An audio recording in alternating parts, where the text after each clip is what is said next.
In 2008, following an inspirational campaign of optimism and hope, America chose charismatic young senator from Illinois to be their 44th president. The question as to whether those United States could put their troubled past behind them and come together under its first black president seemed to have been answered with a resounding, yes, we can. America is a wonderful idea, a truly successful multiracial experiment, one nation under God. It seemed to me and to everybody that a corner had been turned in history. From the horrors of slavery through Jim Crow to Martin Luther King, the United States seemed to have finally and firmly united against racism. And they had a handsome, highly intelligent, erudite and affable symbol of their commitment to the future. Things were looking good. It was not long, however, before events began to give the world pause. First, Obama embarked on an apology tour of the Middle East, reassuring America's former enemies that there was going to be a reckoning with history. However, this was not the only reckoning with history that Obama had planned.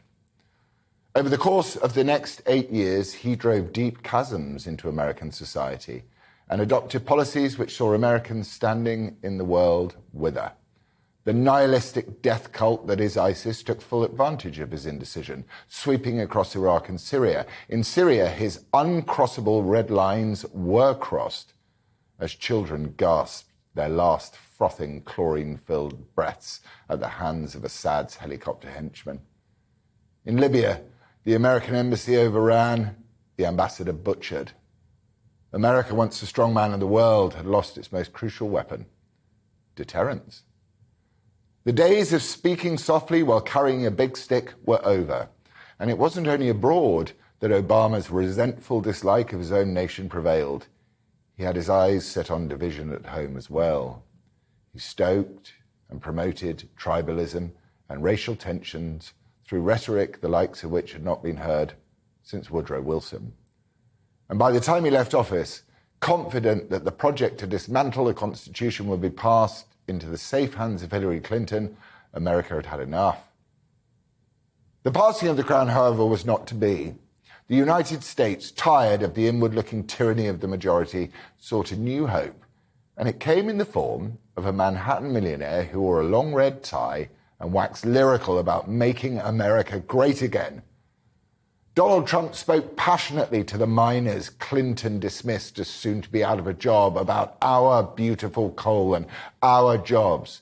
He was the perfect antidote to the elitist, moral supremacists hell-bent on the impoverishment of the people in pursuit of a new utopian green woke agenda, whilst Obama opined about catastrophic sea level rises from his beach mansion just up from the water. And so the MAGA movement began. And so the 45th president was inaugurated, and so the rage to oust him went into top gear. Barely had the oath of office left his mouth than the talk of impeachments began. During his 4 years, each day under fresh attack, Trump's America became energy self-sufficient, a net exporter of energy. There were no foreign wars.